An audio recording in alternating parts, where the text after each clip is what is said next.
السلام عليكم حبايبي، ازيكم عاملين ايه؟ ربنا يجعل نهاركم هادي ونادي وكله خير وسعادة يا رب. النهاردة بقى انا عندي بواقي اكل من امبارح في التلاجة، بس اللي انتوا شايفينه على النار ده بقى قلت ايه، كانوا في عندي 3 بتنجانات كوبي في التلاجة مع كام خيارة مع ربطتين جرجير مع البطاطس والمكرونه اللي هي كانت من امبارح.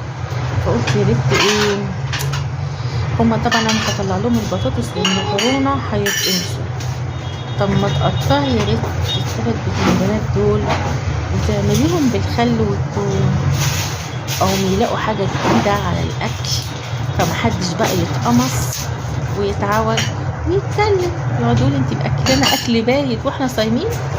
ولقيت عندي ربنا سترها معايا، سترها والله العظيم، لقيت عندي راس توم.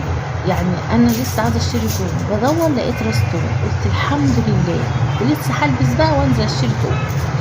قلت راس التوم دي كويسه، اي نعم صغيره بس يلا ايه هتقضي الغرض، لو ان هما كده كده كانوا 3 بتنجانات صغيرين، يعني ما كانوش 3 كبار ولا حاجه، انا كنت جايباهم كنت هشويهم مع سمك المشوي.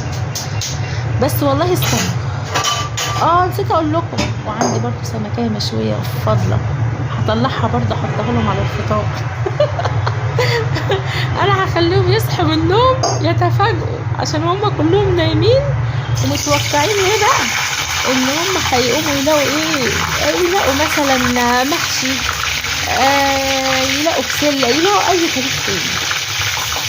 كلهم نايمين وانا واقفة في المطبخ كده مع نفسي، قلت ليه تقلي شوية البتنجان دول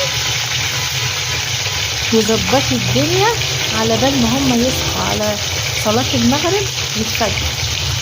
بس على فكرة هتفاجئوا برضو بريحة البتنجان اللي بالخل والثوم، عشان الطبق ده يا جماعة على قد البساطة بتاعته، على قد ما هو بتبقى طعم وريحة ما اقولكوش.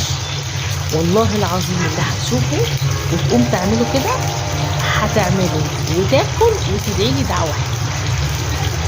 قلت بقى ايه، اشتري يا بنت راس الثوم ديت وانت بتقلي كده البتنجان، واقفه كده هدوء في المطبخ وروقان، مش حد معايا خالص. قلت بقى بس كل اللي انا واقفه افكر فيه رد فعلهم لما هيصحوا من النوم ويلاقوا الاكل بتاع امبارح هو اللي اتحط، مفيش حاجه جديده الا طبق البتنجان بس اللي بالخل والثوم.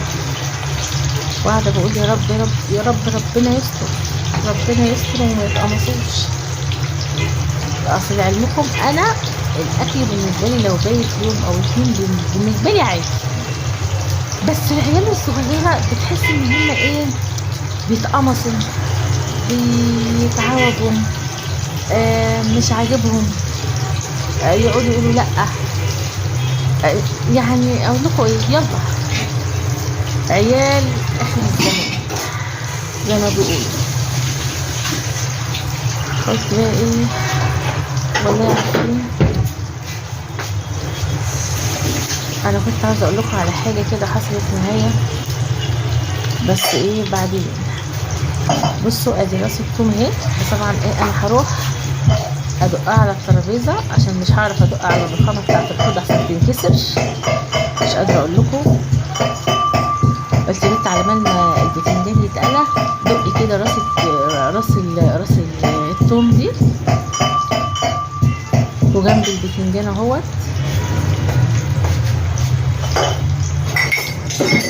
رجلي مش قادره اقف والله يا جماعه، والله رجلي وجعاني قوي. قلت يا بنت خلاص كده ايه، ما بحبش انا لما اقلي البتنجان يعني ايه احرمشه قوي ولا اخليه متفحم، انا احب اخليه كده وردي، لا كده ولا كده. وادي حبه المكرونه برضو، طلعت الحله من التلاجة ومطلعه حله البطاطس، وكان فاضل على صلاه المغرب قولوا نص ساعه كده ولا حاجه، يعني قلت الحمد لله هخلص على ضربه اللحمه. نسيت اقول لكم، ولقيت 3 خيارات كمان، ال3 دول 4 خيارات، قلت يا بنتي برضو ايه قطعي طبق خيار عشان ما تقمصوش اي حاجه خضرا كده في ريح الاكل، عشان هم هيتصدموا ويمكن كلهم يناموا وتوقعوا بقى ان انا هعمل ايه اكل تاني.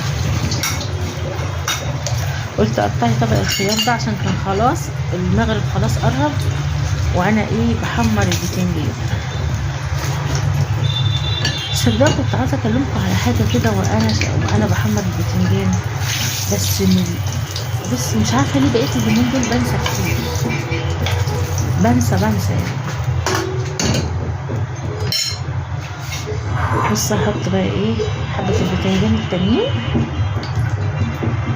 وهقشر بقى ايه وهخرج الخمس خيار دول احطهم في طبق كده حاجه خضراء. انا متاكد بصوا الطبق البتنجان اللي بيتخلي بالثوم ده ممكن تعمليه مع بواقي اكل عادي، ممكن تعمليه مع سمك مقلي حلو قوي وشويه رز الصياديه، لان معظم الناس تقول لك ايه انا اعمل مع الرز الصياديه والسمك المقلي شويه مسقعه. لا، البتنجان بالخل والثوم معاهم بيبقى جميل قوي وبيأكل. ومع طبق برضو خيار كده، الخيار كويس مش وحش، كأنك حاطه طبق سلطه بالظبط. بصي بقى ايه قطعيهم كده تقطيعه دي، بحب انا ما اعملهمش دواير، احب اعملها كده جايه كده ايه بالطريقه اللي انتوا شايفينها دي، بتبقى في الطبق شكلها حلو والله العظيم. وقلت يا بنت ايه على بال شويه البتنجان دول ما يتقلوا حطيهم في طبق وحطيهم على الترابيزه، بقيت اللي اخلصه احطه على الترابيزه. قلت على بال ما هخلص هيكون المغرب أذن. بصوا وفاضلين بقى ايه اخر شويه بتنجان هما في الطاسه، ادي دول اخر حبه هما، وخلاص على كده خلصنا ايه قلي البتنجان ماشي. هشيل بقى الطاسه فيها زيت، بس كان فيها زيت يعني ايه انا كنت عاوزه نقطه زيت صغيره اشوح فيها بس فص الثوم، نقصت من الزيت شويه وقلت يا بنت حطي بقى ايه الطاسه وهاتي بقى ايه الكام فص ثوم اللي انت دقاهم وحطيهم على النار.